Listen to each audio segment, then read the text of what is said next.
And Mike Johnson, I just want to say, I saw a Mike Johnson quote now. He said, this is the pro-Hamas wing Yes. of the Democratic Party. Let me say something. You can be pro-Palestinian. You can want those people to recover and have somewhere to live and not be pro-Hamas. And I'm just going to say, Mr. Speaker, that is a load of crap. There you go. Mark, that's a great one, John. I love it. Yeah, actually, I'm unbelievably offended and angered by Johnson's comments. I don't do rallies. I don't go to these rallies. Rallies are not my thing. I fight back against political administrations, government administrations through other ways. So I don't feel like I need to go to a rally. But by all means, go to rallies. I mean, I remember when Louis Farrakhan had his Million Man March here in the mid 90s. Once or twice he tried it, never got a million. But I'm like, yeah, go ahead. That's your First Amendment right. I'm not going to go anywhere near D.C. that day, that's for sure. But go right ahead. Same thing for January 6th. Are you serious, Johnson?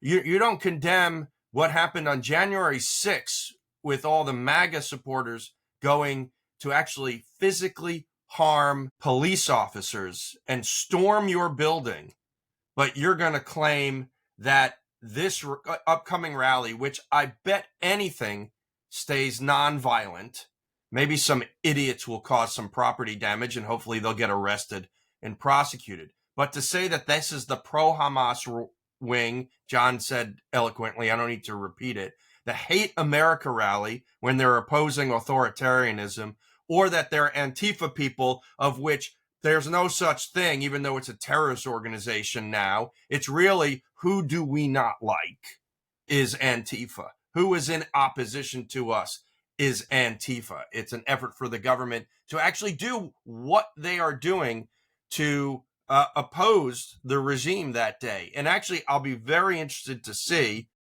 if they arrest anyone at the rally for being a so-called Antifa, depending on what their signs might say, or support for terrorist organizations if they stupidly have something that is pro-Hamas. Because I think, and we've talked about this before, so many of the younger people in particular, or ignorant people if they're older, who are thinking they're supporting the Palestinian people, which they are, and good for them, have conflated and confused the two, of where you can support the Palestinians and not support Hamas, and you need to make that distinction.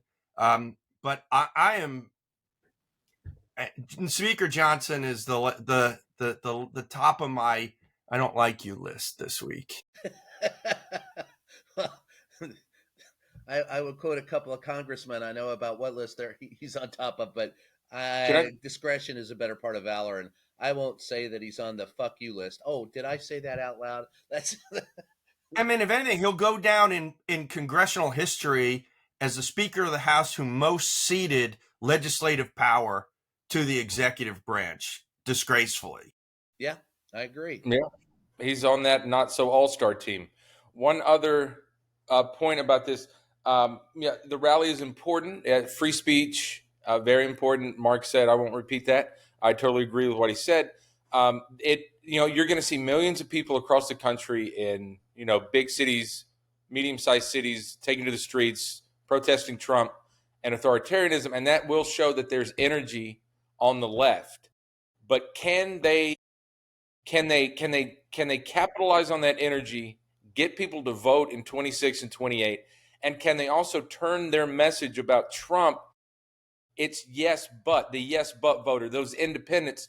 Well, I don't like Trump and I don't like how he's used executive power, but I think the economy's pretty good, and I don't know about this other guy and what, Governor Newsom, for example, or Bashir might do, so I'm going to stick with the Republicans.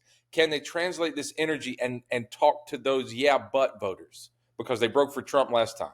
There you go.